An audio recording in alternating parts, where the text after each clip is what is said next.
But so it's kind of weirdly insulting thinking of art as content. You know, from my perspective as a YouTuber, I'm constantly putting out new content constantly. That my job is to stream a lot, to record Let's Plays a lot, and effectively replace television, I think, for a lot of people. And I think that's okay. I don't mind it for what I'm doing. But from an artist perspective, if you go on like Twitter, DeviantArt, ArtStation, so on and so forth, there is kind of an intrinsic need to constantly generate content in almost the exact same way that I create my work as a Let's Player and a streamer. That it's often the same mentality of churn out as much as possible. Some people put up stream announcement videos all the time, like if Rita's streaming, there's a 30-second video on his channel letting people know. I heard that that was, that was potentially something that could get you banned a while back, so I stopped doing it. That there were a couple of streamers that actually did get in trouble, I think, for it.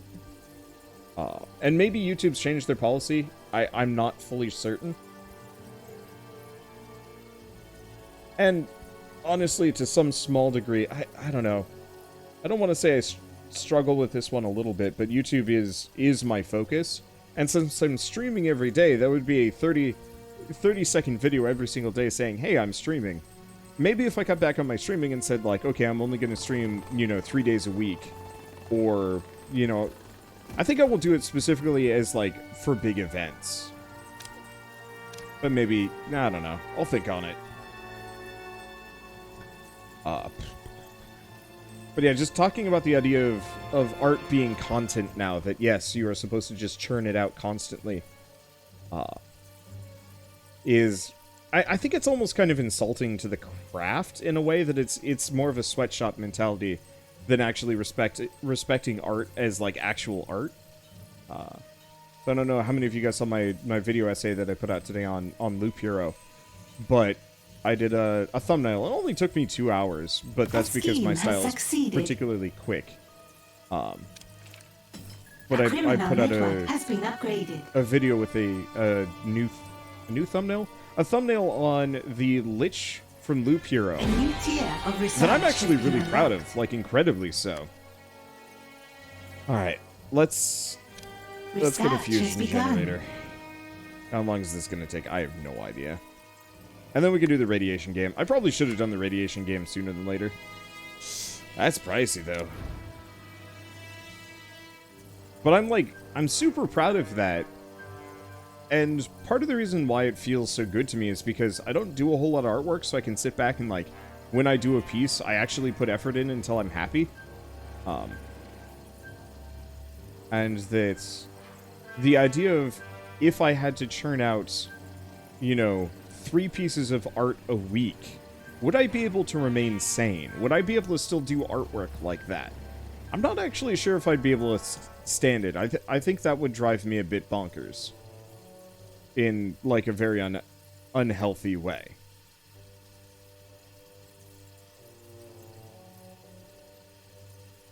That science isn't taking too long at all.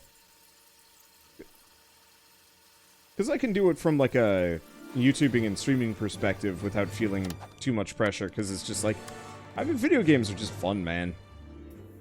I want to get some TVs in here. Maybe. It's got just the perfect amount of space. Yeah, let's do it.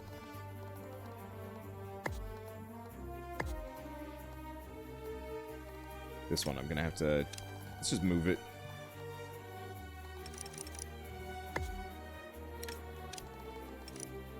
I have to move this donut, but that's okay. Still enough, or is this... Oh, wait, it's just backwards. Nope. Dang. These TVs really should not bonk nearly as much as they do.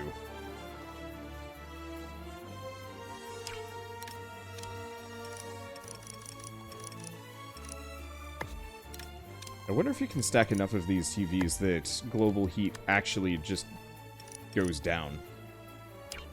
Aww. Why not, game? Why not? Why won't you let me have satisfaction?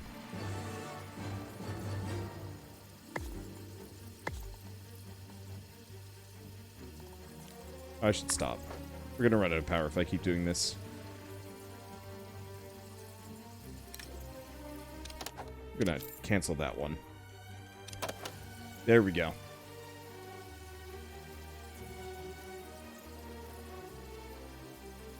Yeah, I know why it wouldn't let me put it down. I was just really hoping.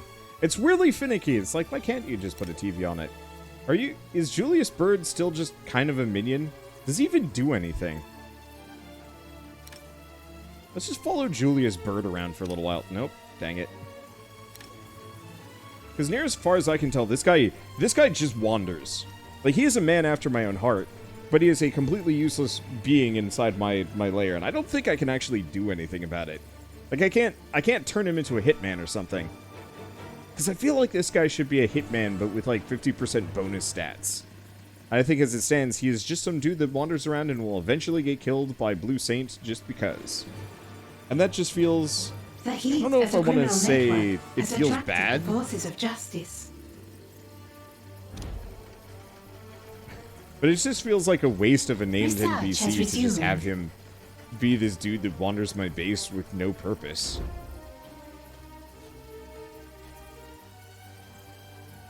Also, why are there no elevators in this game?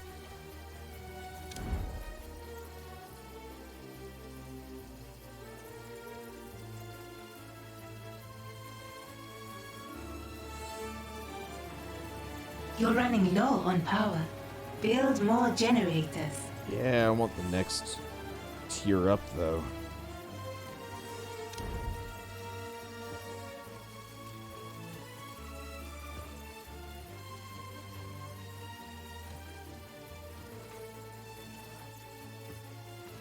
Well, I think that's enough Julius Bird for me.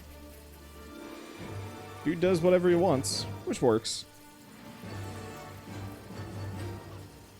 And we're still waiting on those martial artists.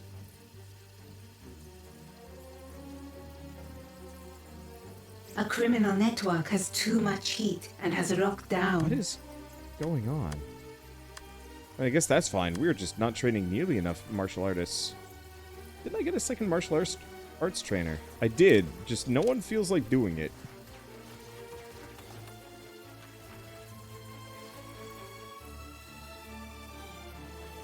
Maybe the issue is I need more guard. No, I got 30 guards. Oh, but I need 20 mercenaries. That's the real answer.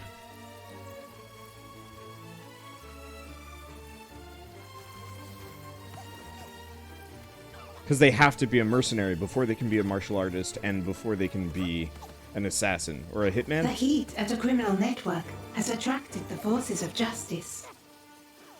I like it how it warns me about the heat, but it's just like, I haven't done anything on the world stage for ages, because there's still really nothing to do there. It's just kind of like, you go. Research has been paused. Okay. This game is too slow. Let's fix this. This might not actually work. I should probably save before I do anything. Don't forget the new medical device. Oh, yeah.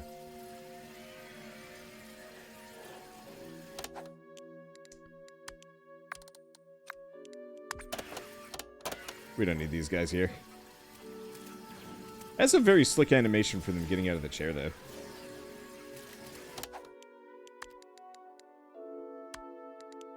Oh, that's not the right one. Medical device. Optional objective complete.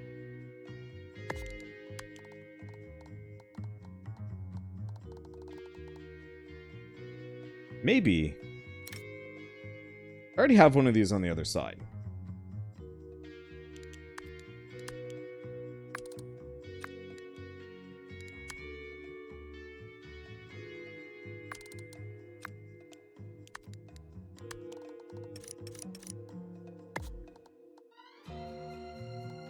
Let's see. The only immediate problem is I'm going to need some power.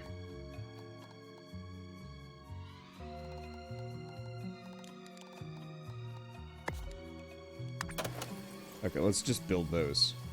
So I'm pretty sure, yeah. I built one of these in the brain zone over there. Okay. However, I need at least one more generator. We'll fill this out. I was really waiting, hoping that I could just wait, but no dice. Okay, so in that case, yet another power room. Not enough gold to complete this construction. Lady, I'm rich. Shush.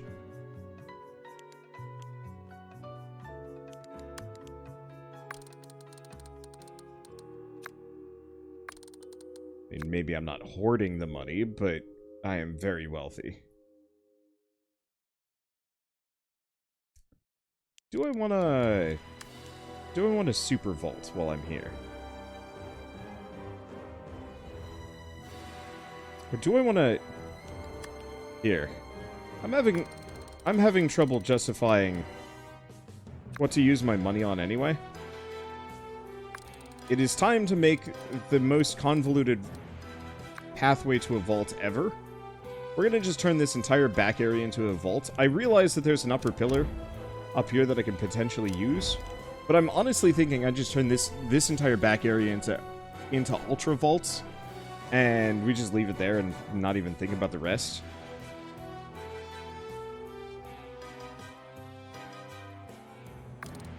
Let's see, is that 4? Oh, is it not the exit? Mixed feelings on how much I should care.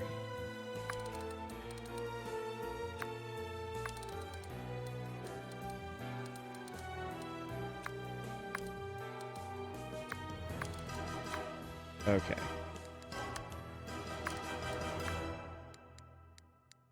And now, Ultra Vault.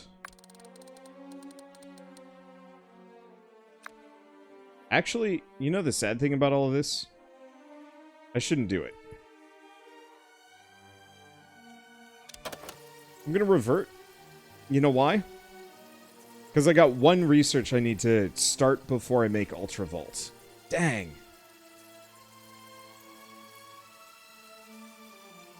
You play a game if it was an army-style RPG. Troop is highly custom. You're asking about Band of Brothers, aren't you? Research has been paused. And if you're not, you're asking about something very similar. The answer is very much a...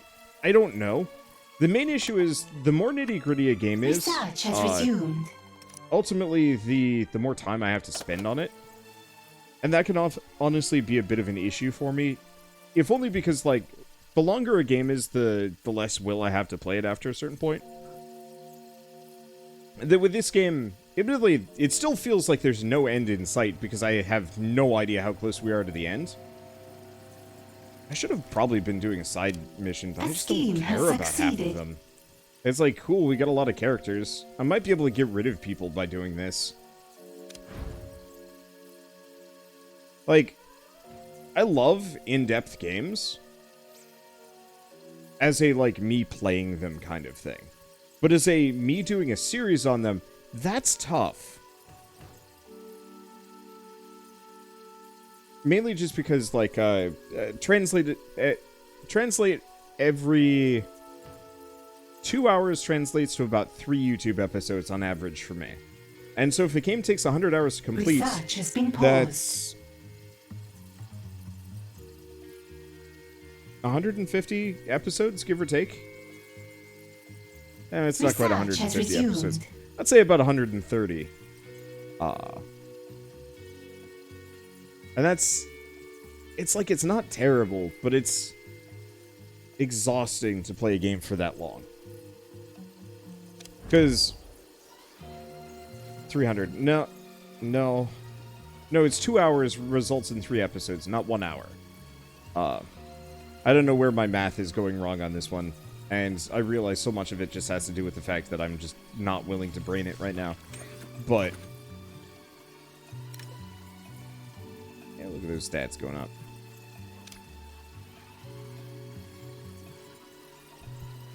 But so, from the perspective of like 130 episodes on YouTube, that is over 3 months of daily releases to actually reach the conclusion of a game.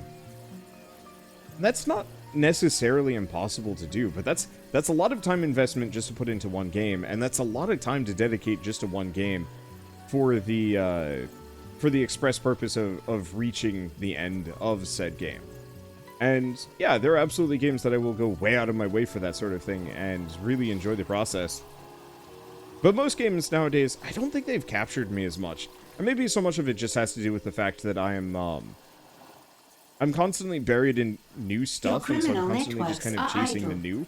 Consider running some schemes. What's a good example? Bloons. How many hours have I put into Bloons right now? And admittedly, Bloons is not exactly the most in-depth game that I've played in quite a while. Bloons TD6. I've played for 16 hours. We got that. We could also get the advanced security station. We might want to start that one. That said, we gotta get this. Has begun. You could also do longer YouTube episodes. Yeah, but I don't have that much me, if that makes sense. Like, longer YouTube episodes is great in theory, terrible in practice, because that just means, I'm not enough gold. I'm gonna have to spend more time recording just to keep up with whatever the game is. Let's bring it back by 2.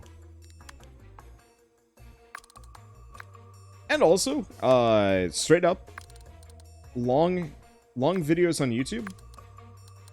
Oh, shoot. You know the only immediate problem with this? If any of this catches fire, I am bonered.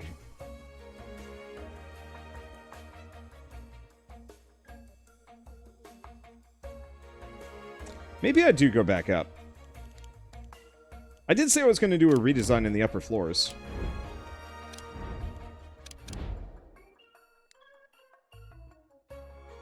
Because I think all I'm going to have to do is move the martial arts trainer over here.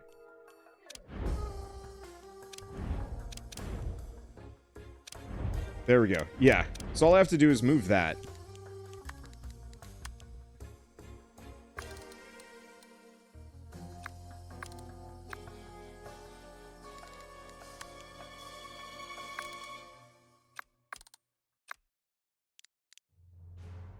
Let's see. Can I? Perfect. There we go. 30 minutes is a sweet spot for YouTube videos.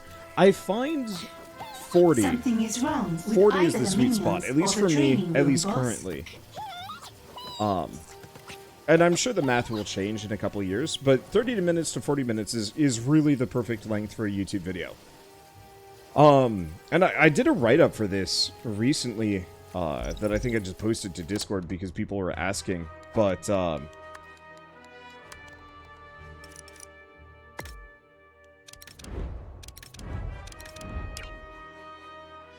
okay. Really? It needs the ultimate mining. A criminal network has too much heat and has locked down. Okay. Let's undo that. What if I put it right here?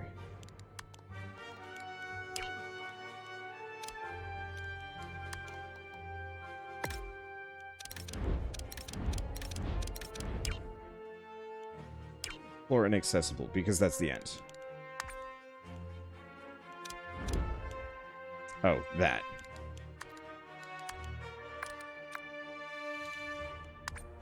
There we go.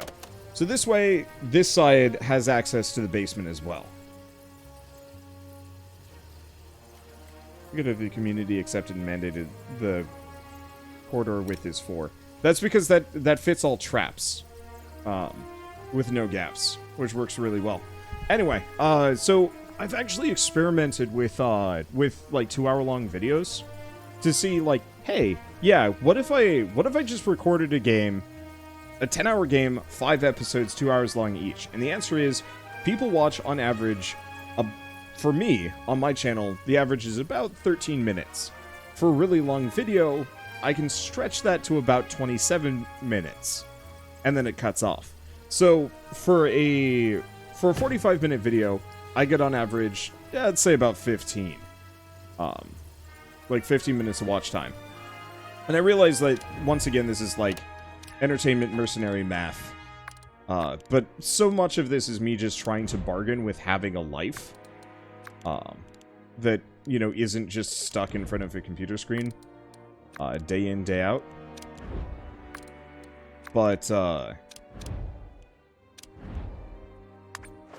There we go. That should work. But so, to squeak out that extra, maybe 10 minutes of watch time by doing a two-hour video, like, it's not worth it. So what you want to do is you want to find that sweet spot, you want to keep to it. Has attracted the forces And of pushing it justice. longer, like, that can work if you're a very specific channel, but even then, like, I'm gonna have to reach out to some of my, like, grand strategy friends and say, like, yo, how did, like, how is your watch time on some of these videos? Because I've got to imagine that there are diminishing returns no matter what. It's kind of like with me and putting out tons and tons of videos. That is generally my solution to not being able to finish most things and there being too many games just on the market. That it is much easier for me... Let's see. It's much easier for me to just put out 1 billion videos per day as kind of like a replacement for editing things down or anything like that.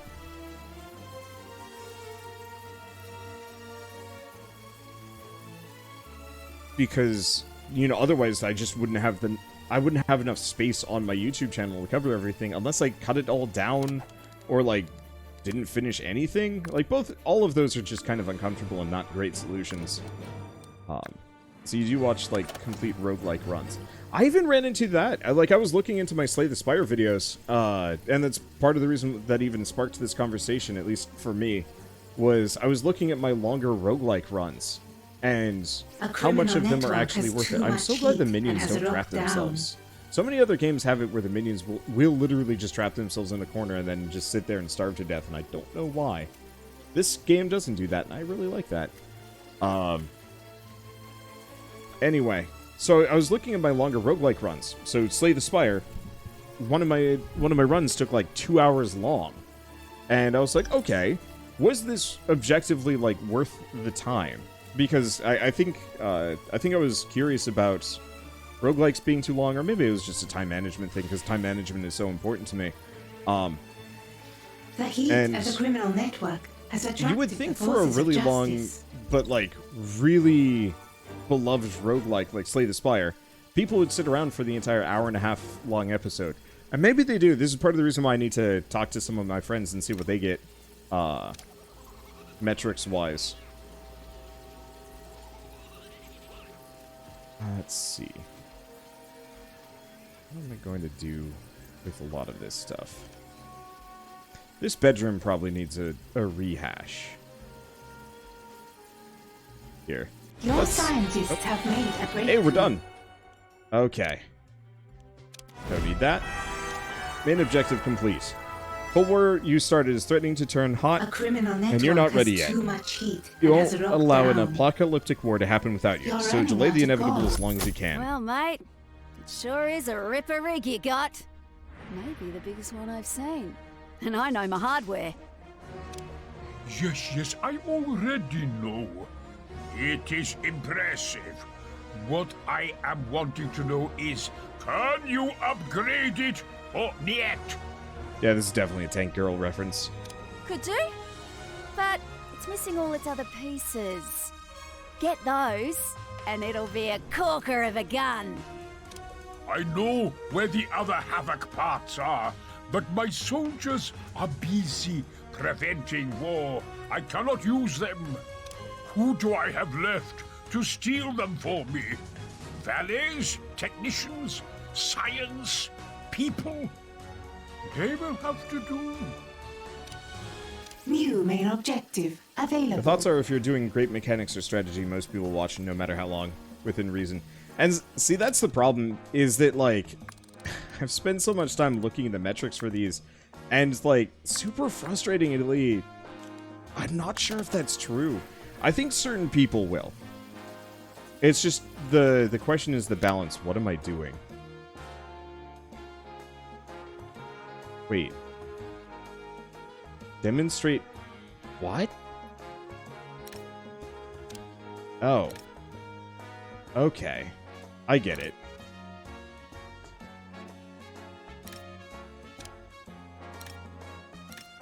Training has stalled. Okay. Is that? I guess so. Let's see. Complete research. Secret facility. Well, that's a little bit much.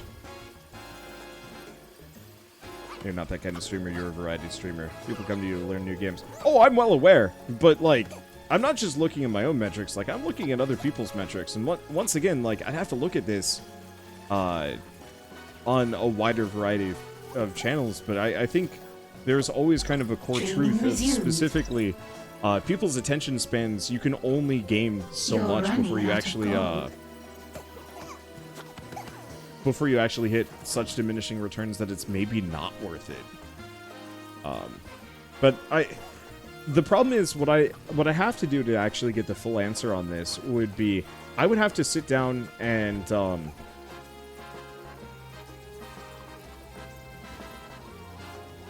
no, we are actually demonstrating the interrogation. Okay. I would actually have to reach out to a bunch of other YouTubers and actually ask them what their metrics look like. Because, for me, the only thing I have is an informed perspective compared to what you guys have. So when I look at a video that has 10,000 views and X number of comments and likes and stuff, I can look at it and say, like, yeah, that's a reasonable video. Or if it has, like, 10,000 views and, like, 100 likes, I have to say, okay, what's going on here? And if it's got a bunch of dislikes, people just don't like the video.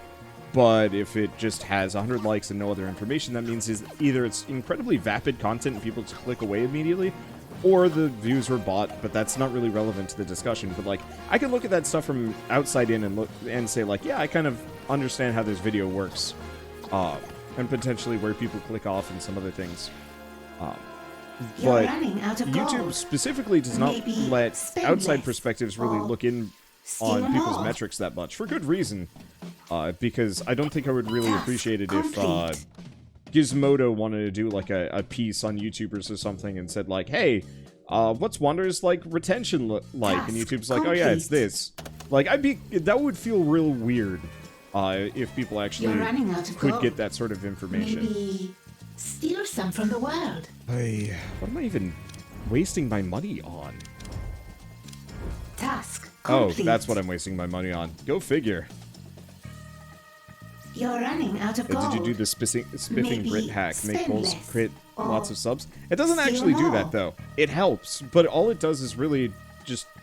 Community posts are easily digestible content. The polls don't actually create a lot of subs, but they do create, yeah, an engagement hooks. That's a great way of putting it.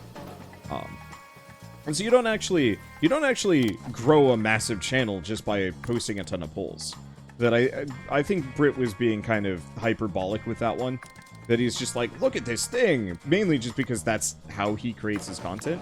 I'm not necessarily saying that he's in the wrong for doing that. I think pointing out that, like, hey, use the community tab. It's actually, like, really good for your channel. That's a legitimate conversation that I think more YouTubers should have. Just because it is so valuable. I really should stop doing this. This is so expensive. Let's see, what about the infinite likes thing? I mean, once again, his content is created in such a way to highlight ridiculous stuff. Complete. And so I would not necessarily point to him as a fully informed perspective on, like, this is how to game YouTube. Because, like, I did a number of polls that did shockingly well. You know, tens of thousands of votes, where most of my videos don't even get tens of thousands of views normally. And so, like, it is useful, and it is actually very important to do as a channel, but you're not going to be able to get to 1 million subs by putting out regular content and then just tons of community stuff. That I think even in his video originally when he was pointing at the community polls, he had mentioned that, like, Dream was overusing community polls because he knew it did well, but a lot of that is kind of in stark ignorance to the fact that, like, Dream was doing a lot more than just community polls.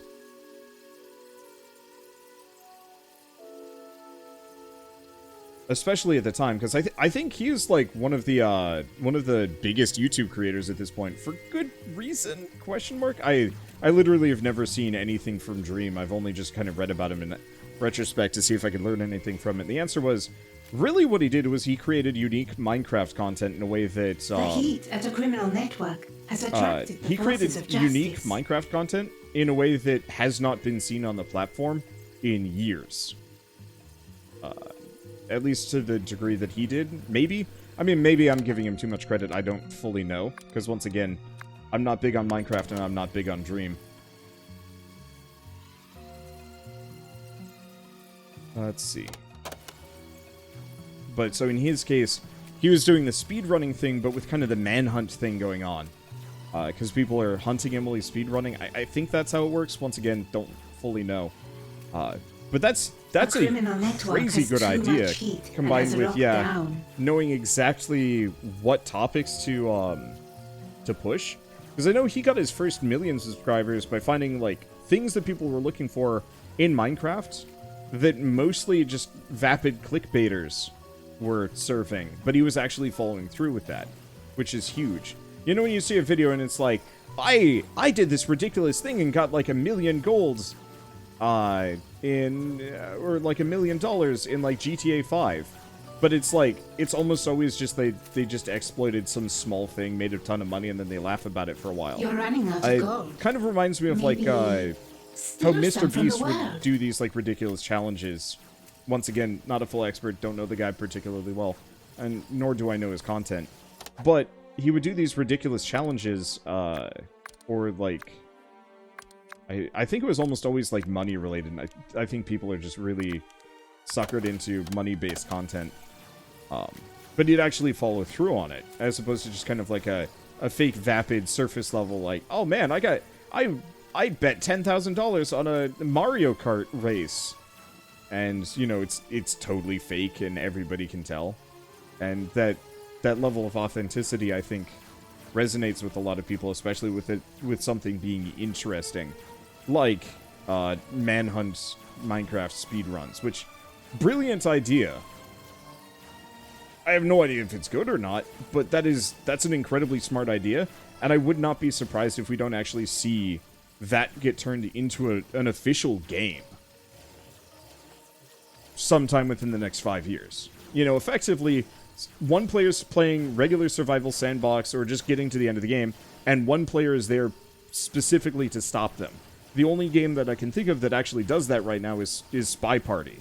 And, I mean, I guess all battle royales, but there's no asynchronous level of it. Mr. Beast could have actually taken the hit if he lost the bets, hence why I went through with him. Yep. But, you know, that people, I think, crave originality with ideas.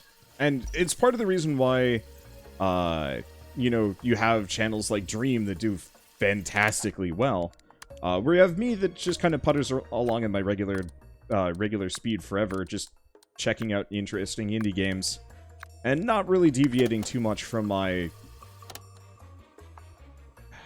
I don't know, I'm not going to say, like, my standard content of just regular Let's Play stuff, but by doing something wholly unique and interesting, you really can capture people in a way that you might not normally, just by putting out regular gaming content. So, like, there's millions of Minecraft YouTubers at this point, but so many of them do the exact same thing, where they just sit down and just play Minecraft for X number of hours. I mean, I've done it. And I think that's a fine way of doing it, but it's one of those that it's never going to capture people in the same way that coming up with something truly original and truly unique. Because that gets shared and keeps people's interest. So I guess my own personal experience with this was straight up, a long time ago I did a series called Fallout 4 Never Leave Sanctuary. It just is kind of like a weird gaffe / joke of like, hey, yeah, what if I just never leave the starting town and just try and make it work? And I did. And that's like part of the reason why my channel even succeeded in the first place.